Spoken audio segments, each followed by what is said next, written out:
প্রবাসীদের ইচ্ছে থাকলেও বাস আর ট্রেনের টিকিট কেটে দেশের বাড়িতে যাওয়া যায় না। মা বাবা, পরিবার আর স্বজনদের সাথে সবারই ঈদ আনন্দ উৎসবে যোগ দেওয়া হয় না। প্রবাসীদের ঈদ আয়োজন নিয়ে কানাডা প্রতিনিধি আহসান রাজীব বুলবুল জানাচ্ছেন। এখন জন্ম সনদ দিয়ে খোলো বিকাশ স্টুডেন্ট অ্যাকাউন্ট। নিজের বিকাশ নিজে কর।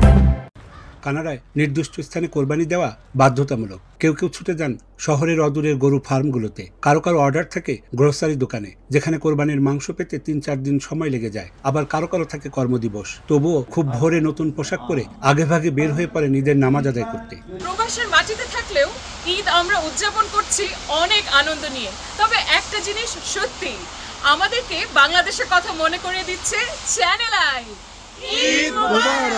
প্রবাস জীবনে ঈদের দিনে প্রবাসী বাঙালিরা মিলিত হয় একে অপরের সাথে।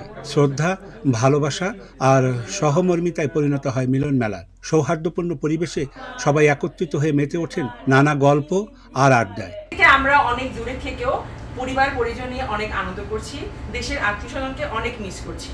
আড্ডার পাশাপাশি থাকে ঈদ উপলক্ষে তৈরি নানা সুস্বাদু খাবার পরিবেশন। বিরিয়ানি, পোলাও, মাংস থেকে শুরু করে ঘরে পাতা দই সহ নানা খাবারের আয়োজন করা হয় এ মিলন মেলায়। প্রবাসে আমরা সবাই মিলে ভীষণ আনন্দময় একটি ঈদ উদযাপন করছি, সঙ্গে সঙ্গে বাংলাদেশকেও ভীষণ মিস করছি। এই মহামিলনের পাশাপাশি প্রবাস থেকে দেশের আত্মীয় স্বজনের সঙ্গেও চলে টেলিফোনে আলাপচারিতা।